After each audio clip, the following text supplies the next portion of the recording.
Saudara-saudara yang terkasih, kata-kata Yesus hari ini sesungguhnya amat mengagetkan. Yesus bersabda, "Barang siapa bertelinga, hendaklah ia mendengarkan." Nah, perkataan ini mengagetkan karena kadang-kadang kita memang ada telinga, tetapi telinga itu tidak difungsikan dengan baik. Kita tidak mau mendengarkan, atau dengan kata lain, tidak memfungsikan telinga itu secara optimal. Maka perkataan ini mengagetkan karena berarti memberi kesadaran dan tantangan bagi kita untuk mendengarkan. Nah, persoalannya adalah apa yang perlu saya dengarkan? Yang perlu saya dengarkan adalah nasihat menjadi orang besar. Saat Yesus mulai berkarya, Yohanes Pembaptis adalah tokoh besar. Ia dikagumi orang karena cara hidupnya yang unik, yang berbeda dengan orang lain. Ia berpakaian bulu onta, dan makannya ialah belalang dan madu hutan.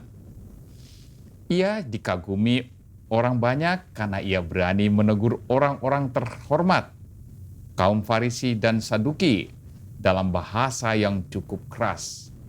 Bayangkan saudara-saudara, ia menghardik orang-orang terkemuka dengan kata-kata berikut, "Hai kamu keturunan ular berudak, siapakah yang mengatakan kepada kamu bahwa kamu dapat melarikan diri dari murka yang akan datang?" Luar biasa bahasa ini. Ia juga dikagumi karena ia menunjukkan kepada murid-muridnya siapakah Yesus itu. Yohanes berkata kepada kedua muridnya, "Lihatlah anak domba Allah." Maka tidak heran karena tindakan-tindakannya ini dan karena cara hidupnya yang unik ini, orang banyak mengidolakan Yohanes Pembaptis. Dan tentu saja seperti kita juga di zaman ini, kalau ada tokoh yang luar biasa, maka orang pun ingin menjadi seperti tokoh itu. Ada yang mengikuti cara Yohanes dengan pakaiannya. Dan mungkin juga ada orang yang mau mengikuti Yohanes dengan cara bicaranya yang terus terang. Tetapi apa kata Yesus? Yesus berkata, "Yang terkecil dalam kerajaan surga lebih besar daripadanya."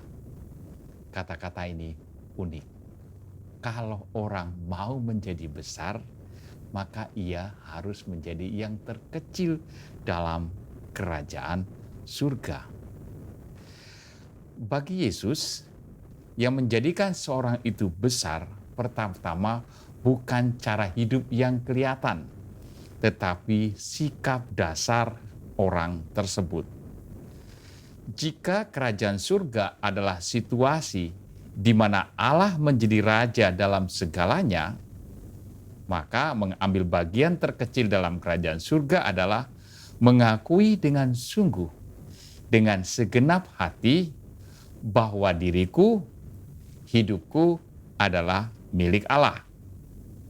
Oleh karena aku adalah milik Allah, maka apapun yang ada padaku, semuanya harus kukembalikan kepada Allah saja. Aku ini bukan apa-apa.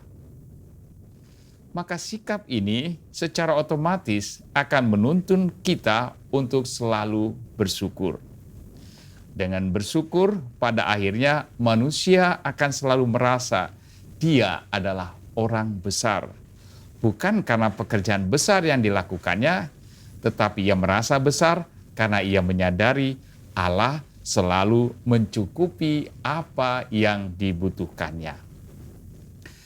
Menjadi besar pada akhirnya adalah suatu pilihan sikap. Sikap untuk berani berkata seperti yang dikatakan, diungkapkan oleh seorang santa besar, yakni Teresia dari Avila. Santa ini mengatakan, Allah saja cukup. Semoga kata-kata ini juga menjadi bagian dari sikap tobat kita selama masa Advent. Allah saja cukup. Tuhan memberkati.